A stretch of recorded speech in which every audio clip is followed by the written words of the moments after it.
श्री शिवाय नमस्तु भयम। दोस्तों, जैसा कि आप सभी लोग जानते हैं कि 14 दिसंबर 2025 रविवार को पड़ रही है पौष महीने की कृष्ण पक्ष दशमी तिथि, जो बहुत ही खास है।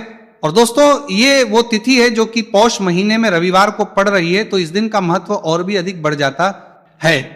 पूज्य गुरु जी ने कहा है कि अगर कभी भी मौका लग जाए और पौष महीने की दशमी तिथि रविवार को पड़ जाए तो इस दिन आपको 11 गेहूं के दाने वाला उपाय जरूर करना चाहिए, क्योंकि ऐसा शुभ संयोग बहुत ही कम आता है। और दोस्तों, इसी दिन किया जाने वाला पंडित जी द्वारा बताया गया 11 गेहूं के दाने वाला उपाय आप लोगों को जरूर करना चाहिए। और अगर आप लोगों ने इस उपाय को नहीं किया है या किसी कारणवश नहीं कर पाए हो तो दशमी तिथि के दिन इस उपाय से मत चूकना। दोस्तों देखिए, यह दिन इतना खास होता है, इतना महत्वपूर्ण होता है। देखा गया है कभी कभी बड़े पूजा पाठ अनुष्ठान से जो मनोकामना पूर्ण नहीं होती है, वह पौष महीने के रविवार के दिन एक छोटे से उपाय करने से ही आपकी मनोकामना पूर्ण हो जाती है। और बहुत सारे लोगों ने इस उपाय को किया भी है और उनको इस उपाय को करने का फल भी जरूर मिला है।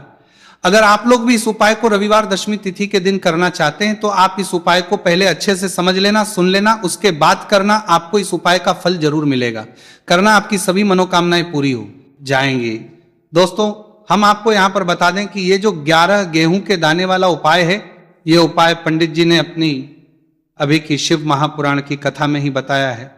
और इस उपाय को करने से आपके घर में चाहे किसी भी प्रकार की दुख और समस्या क्यों ना चल रही हो, आपको उसका कारण भी नहीं पता है कि भाई ये समस्या किस कारण से चल रही है, उसका कुछ भी कारण हो सकता है। जैसे पितृदोष हो सकता है, कालसर्प दोष हो सकता है, या किसी भी तरह का मंगल दोष भी हो सकता है, और भी बहुत के दोष होते हैं, कुछ भी हो सकता है। पर आपको इस उपाय को करने के लिए अपने दोष को पता लगाने की भी जरूरत नहीं है। आपके घर में किस कारण से इतनी दुहक और परेशानी आ रही है, वो भी आपको पता लगाने की जरूरत नहीं है। बस रविवार के दिन इस उपाय को कर लेना, क्योंकि इसी एकमात्र उपाय को करने से आपके पूरे घर परिवार में सुख और शांति हो जाएगी। आपके घर में अच्छे अच्छे काम होने का रहेगा। आपके घर में एक ही एक काम होने का रहेगा। माला की आपके कर्म करने से, एक कर्मे दुहक करने से आपके घर में अच्छे काम होने कर्म लगेंगे। आपकी जो भी मनोकामना होगी वो आपको करना कैसे है, किसको करना है, किस समय करना है और कैसे करना है। देखो, उपाय बिल्कुल आसान है, बस समझने वाली बात है। ध्यान से समझिए, उसके बाद ही आप लोग जो है इस उपाय को जरूर कीजिएगा। लेकिन उससे पहले जो भी मेरे भाई मेरी प्यारी बहनें आज चैनल पर पहली बार आए हैं या मेरी आवाज आज पहली बार सुन रहे हैं, अगर आप भी महादेव के सच्चे भक्त हैं तो वीडियो को लाइक और चैनल को सब्सक्राइब जरूर कर लें और कमेंट बॉक्स में लिखिए हर हर महादेव, जय भोलेनाथ। अब सबसे पहली चीज हम लोग ये समझते हैं कि इस 11 गेहूं के दाने वाले उपाय को इस दशमी तिथि के दिन किसको करना है। तो देखिए, इस उपाय को घर के सभी सदस्यों को करने की बिल्कुल भी जरूरत नहीं है। घर में से कोई एक मुख्य बड़ा सदस्य ही इस उपाय को करेगा तो उस घर परिवार के सभी सदस्यों को इस उपाय को करने का फल मिल पर वो बड़ा सदस्य कौन होगा, कौन व्यक्ति इस उपाय को करेगा। तो यहां पर देखिए, हम आपको बता दें, घर की जो बड़ी माताएं बहनें होंगी, घर की बड़ी माताओं बहनों में से कोई भी एक माता बहन इस वाले उपाय को कर सकती है।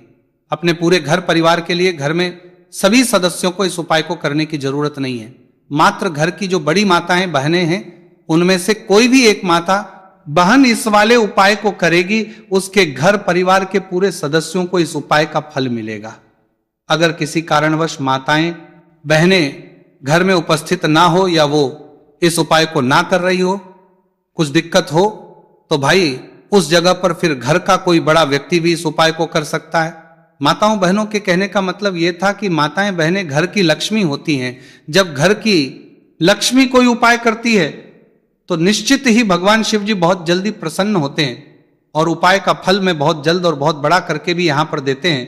तो आप लोग ये बात समझ गए होंगे। अब हम ये बात समझते हैं